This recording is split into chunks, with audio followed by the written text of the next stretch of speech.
ಅವರು ಕಾಂಗ್ರೆಸ್ ಎಂಎಲ್ಎಗಳು ಕಾಂಗ್ರೆಸ್ ಅಧ್ಯಕ್ಷರನ್ನ ಭೇಟಿ ಮಾಡಬೇಕು ಅಂತ ಆಸೆ ಪಟ್ಟರು. ಸೊ ಕಾಂಗ್ರೆಸ್ ಅಧ್ಯಕ್ಷರು ಬೆಂಗಳೂರಲ್ಲಿದ್ದರು. ಅವರೆಲ್ಲ ಹೋಗಿ ಕಾಂಗ್ರೆಸ್ ಅಧ್ಯಕ್ಷರನ್ನ ಭೇಟಿ ಮಾಡಿ ಅವರ ಆಶೀರ್ವಾದ ಪಡೆದು ಅವ್ರ ಹತ್ರ ಒಂದು ಭಾವಚಿತ್ರ ತೆಗೆದುಕೊಂಡು ಅವರು ಹೊರಟಿದ್ದಾರೆ. ಅಷ್ಟೇ, ಅಷ್ಟು ಬಿಟ್ಟರೇನಿಲ್ಲ. ನಾಳೆ ಬೆಳಗ್ಗೆ ಅವರು ಹೊರಡ್ತಾರೆ. ಘಟನೆ ಬಗ್ಗೆ ಮನವರಿಕೆ ಮಾಡಿದ್ದಾರೆ ಸರ್, ಹೇಳಿದ್ದಾರೆ, ವಿಚಾರ ಎಲ್ಲ ತಿಳಿಸಿದ್ದಾರೆ.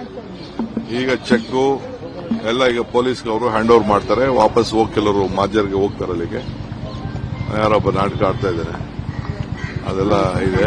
ಅಲ್ಲಿ ಹೋಗಿ ವಾಪಸ್ ಅಲ್ಲಿಗೆ ಹೋಗ್ತಾರೆ. ನಾಳೆ ಬೆಳಿಗ್ಗೆ ಹೋಗ್ತಾರೆ. ಒಬ್ಬೊಬ್ಬರಿಗೆ 5 ಕೋಟಿ ಆಫರ್ ಮಾಡಿದ್ದಾರೆ ಅಂತ. ಹೌದು, ಅವ್ರು ಆಗಿದ್ದಾರೆ. ಕಂಪ್ಲೇಂಟ್ ಎಲ್ಲ ಬಂದು ಕೊಟ್ಟಿದ್ದಾರೆ. ಎಲ್ಲ ಆಫರ್ ಮಾಡಿದ್ದಾರೆ. 4 ಜನ ಬಂದಿದ್ದಾರೆ, 2 ತಪ್ಪಿಸ್ಕೊಂಡಿದ್ದಾರೆ, ಹೋಗಿದ್ದಾರೆ. ಅವ್ರನ್ನ ಟ್ರೇಸ್ ಮಾಡ್ತಾ ಇದ್ದಾರೆ. ಮಿಕ್ಕಿದ ಅರೆಸ್ಟ್ ಮಾಡಿದ್ದಾರೆ. ಅವ್ರನ್ನ ಎನ್ಕ್ವೈರಿ ಮಾಡ್ತಾರೆ. ಮತ್ತೊಮ್ಮೆ ನಿಮಗೆ ಕೊಟ್ಟಿರೋ ಟಾಸ್ಕ್ ಸಕ್ಸಸ್ಫುಲ್ ಕಂಪ್ಲೀಟ್ ಮಾಡಿದ್ದೀರಾ?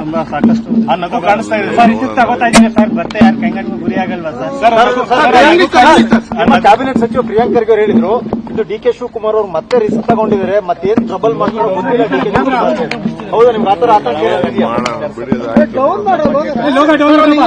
ಸರ್? ಹಾಗೆ ಸರ್, ನಿನ್ನೆ ರಮೇಶ್ ಪಂಡಿತ್ ಸಿದ್ದೇಗೌಡರು ಶಾಸಕರು, ನಿಮ್ ಕಾಂಗ್ರೆಸ್ ಶಾಸಕರು, ನಿರ್ಮಲಾನಂದ ಶ್ರೀಗಳ ಹೆಜ್ಜೆ ತಪ್ಪುತ್ತಿದೆ ಅನ್ನುವಂತ ಮಾತನ್ನು ಹೇಳಿದ್ದಾರೆ ಸ್ವಾಮೀಜಿಗಳ ನಡೆ ವಿಚಾರ. ನನಗೆ ಗೊತ್ತಿಲ್ಲ ಅದು. ನಾನೇನು ಮಾತಾಡಕ್ ಹೋಗಲ್ಲ, ನನಗೇನು ವಿಚಾರ ಗೊತ್ತಿಲ್ಲ.